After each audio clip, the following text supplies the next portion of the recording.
This is all the news from the junior high. Now to weather. Brandy? Thank you, Paige. Now let's go to the national map. If you'll notice on the east coast, they're having some mild but partly sunny to partly cloudy conditions on along down the coast. They are having a high pressure system, which is keeping some winds down in their area, so things are pretty gusty along down here. Florida's having some sunny conditions, and we have partly cloudy to cloudy conditions through most of the United States. In Texas and in our region, of course, we did have some thunderstorms, this morning, and we are going to continue to have partly cloudy to scattered thunderstorms through the weekend.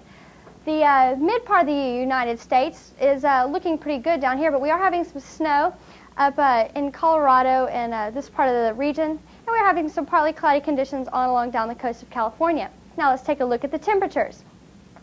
We're having some mild temperatures, 60s along the coast of the United States, 80s in Florida. We have 70s around in Georgia.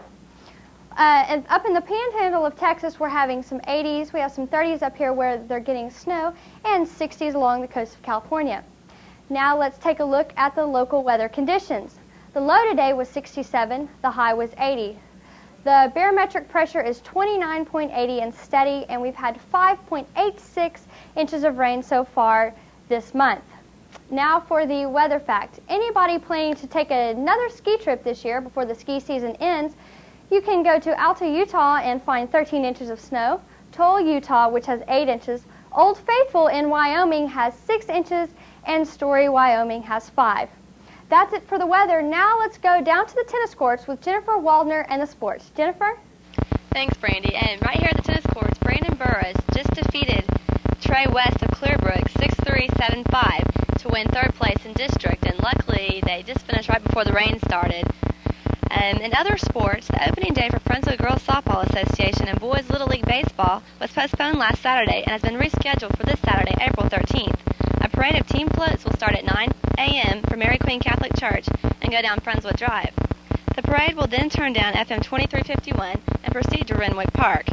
A brief opening ceremony will take place after the parade, and then at 11, both boys and girls teams start tournaments and games, which will last throughout the evening. As you know, if you've been in the state the past week, Mother Nature has sent severe thunderstorms throughout Friendswood. The weather was so bad it forced a cancellation of the Friendswood Mustangs Lamarck Cougars baseball game here last Friday. These are shots of the wet, muddy field taken on Sunday. This is not the first time a game has been canceled. In fact, it's one of the many. The field was built on low land and could not hold more than a few hours of water. The players worked hard to fix the field to get in playing condition. The game was made up yesterday, however the Mustangs lost 9-20. Tuesday, the Friendswood Mustangs started the second half of district with a loss to the Clearbrook Wolverines 12-10. The losing pitcher for the Mustangs was Jeff Todd, who gave up 5 runs without getting an out in the bottom of the first. Leading the Mustangs in their hitting parade was Jeremy DeBoard, who had 3 hits. He had 2 hits and 1 home run and another a single. He had 3 runs batted in.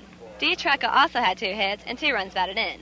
The Mustangs faced Rusty Suttonhouse, the Brook pitcher, who had an ERA of .95 before the Mustangs had hit him hard.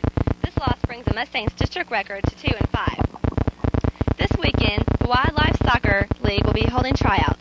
The soccer program is designed to provide a highly competitive opportunity to play one-division soccer. Girls who participate in this program are selected not only for their athletic ability and soccer skills, but for their sportsmanship and ability to cooperate with others. Wildfire has formed 5 Division I teams for the fall 1990 season and expects to form 8 additional for the second year. Tryouts will be located on the 2 soccer fields next to the Clear Lake High School Annex. This past Monday, boys and girls golf teams won the district title. Leading the boys to their district title was Jason Gardner with a score of 78, Ty Hall with a score of 79, John Michael 85, and Toby Tapton 86. Krista Colcourt took home second in girls with a score of 81.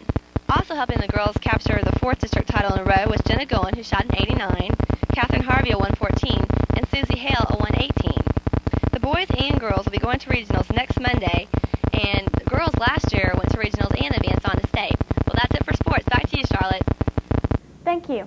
And finally, last night there was a 3rd annual stand-up rally. The rally was held in the high school auditorium. As Adam Hill reports, the turnout was better than ever. Wednesday, there was a stand-up rally in the auditorium. The theme for this year's rally was Stand Up No Matter What It Takes. Owen Edgerton emceed the rally and introduced a comedian from Los Angeles that had been seen by over 400,000 students.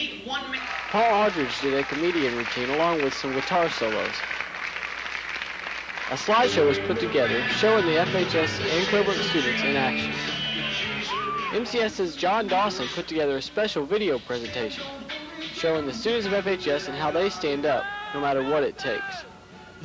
Testimonies were given by Stephen Spencer, Sally Littlefield, and Bo Goodgame.